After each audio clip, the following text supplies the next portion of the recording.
नमस्कार भाइयों बहनों, मेरे नन्हे नन्हे प्यारे प्यारे बच्चों, कैसे हैं आप। आज आपकी दादी नानी फिर हाजिर है रामायण में से आपको एक बहुत संवेदनशील, बहुत प्यारी भाइयों के प्रेम की कहानी। इधर पिछली बार आपने एपिसोड में देखा था कि राम जी सीता और लक्ष्मण के साथ चित्रकूट में रहने चले जाते हैं। इधर महाराज दशरथ का अंतिम संस्कार करके भरत और शत्रुघ्न माताओं समेत, मंत्रियों समेत चित्रकूट की तरफ रवाना हो जाते हैं ताकि राम जी को वापस लाने की प्रार्थना करें और राज सिंहासन उनको सौंप दें। इधर चित्रकूट में राम जी प्रकृति छटा का आनंद लेते हुए देखते हैं कि पशु पक्षी इधर उधर भाग रहे हैं, सेना का कोलाहल सुनाई देता है। तो लक्ष्मण को कहते हैं कि देखो क्या हुआ। लक्ष्मण पेड़ पर चढ़कर देखता है कि अयोध्या की सेना आ रही है। लक्ष्मण जी क्रोध में भर जाते हैं कि भरत सेना लेकर अकेले हमारा वध करना चाहता है ताकि अयोध्या पर अकेला राज्य कर सके। चलिए युद्ध के लिए तैयार हो जाते हैं। राम जी ने कहा, लक्ष्मण तुम ये क्या कह रहे हो? भरत मुझे प्राणों से प्रिय है, तुम यदि उसके विरुद्ध बोलते हो तो मुझे बहुत दुख होता है। अवश्य अपने को वापस लेने आया होगा। पुत्र पिता के और भाई भाई के प्राण नहीं लेता। इधर भरत और शत्रुघ्न पर्वत के पास सेना को छोड़कर राम जी की परम कुटी में आते हैं और उनके चरणों में पड़ जाते हैं। राम जी ने उन्हें उठाकर हृदय से लगाया। तुमने तपस्वियों जैसे वस्त्र क्यों पहने हैं? राम जी पूछते हैं। पिताजी माताएं ठीक तो हैं? भरत बोले कि हमारे धर्म परायण परम तेजस्वी पिताजी स्वर्ग से धार गए। मेरी माँ ने जो पाप किया है, जिसके कारण मुझ पर भारी कलंक है, आप अयोध्या का सिंहासन संभाल कर मुझे उस कलंक से मुक्त कीजिए। सारा मंत्रिमंडल, तीनों माताएं, गुरु वशिष्ठ सब यही प्रार्थना लेकर आपके पास आए हैं। इस तरह से कहकर भरत फिर राम के चरणों में गिरकर रोने लगा। हमने भरत से कहा, भैया भरत तुम तो नीतिवान हो, तुम सभी समझते हो कि मैं राज्य के लिए पिता के वचन को कभी नहीं तोड़ूंगा। अब जो हो चुका है उसमें तुम्हारा कोई दोष नहीं है। इसमें कैकेयी मां का भी कोई दोष नहीं है, क्योंकि उन्होंने पिताजी की अनुमति से ही वर मांगे थे। मेरे लिए कौशल्या मां और कैकेयी मां बराबर हैं। पिताजी ने तुम्हें खुद राज्य दिया है, इसलिए तुम्हें राज्य ग्रहण करना तुम्हारा कर्तव्य है।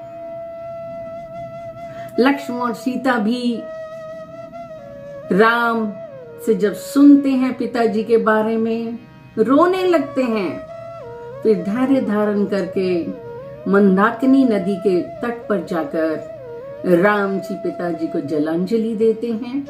पिंडदान करके नहाकर गुरु वशिष्ठ और रानियों के पास आकर बैठते हैं। भरत जी बोले, ये ठीक है कि पिताजी ने राज्य मुझे दिया है, लेकिन मैं आपको समर्पित करता हूँ। राम ने कहा, जो हो चुका है उसे बदला नहीं जा सकता। मातृ भक्त, पितृ भक्त, गुरु भक्त होने के साथ साथ भरत सर्वगुण संपन्न है, अतः उनका राज्य करना उचित है। जब राम जी लौटने को राजी नहीं हुए तो भरत जी बोले कि अयोध्या का राज्य तो आपका ही है, आप मुझे अपने चरण पादुकाएं दे दें। मैं उन्हें अयोध्या के राज सिंहासन पर विराजित करूंगा और मैं ब्रह्मचर्य का पालन करते हुए नगर के बाहर रहकर आपके सेवक के रूप में राजकाज चलाऊंगा।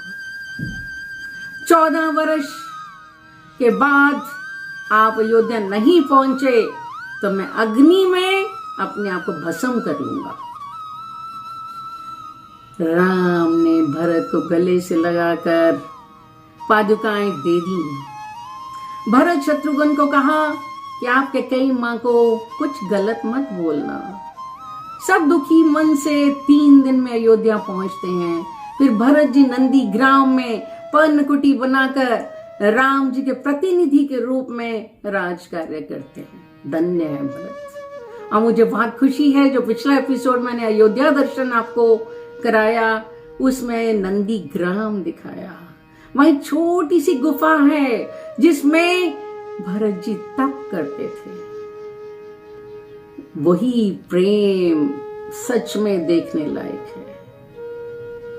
आज के भाइयों को ये बहुत सीखने की जरूरत है।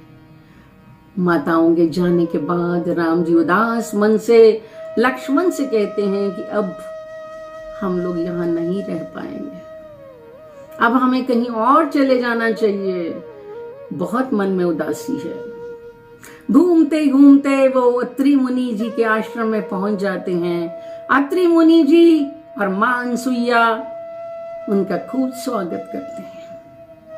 अनसुईया मां सीता जी को उपदेश देती हैं कि पत्नी का धर्म क्या होना चाहिए। उन्होंने कहा, सीते, तुमने राज्य का सुख छोड़कर जंगल में कष्टों को झेला है अपने पतिव्रत धर्म का पालन करने के लिए। धन्य हो तुम।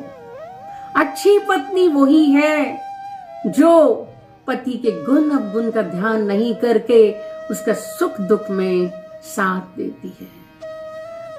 अनसुईया जी ने खुश होकर सीता जी को एक दिव्य माला दी जिसके फूल कभी कुमलाएंगे नहीं, और दिव्य वस्त्र दिए जो कभी मैले नहीं होंगे,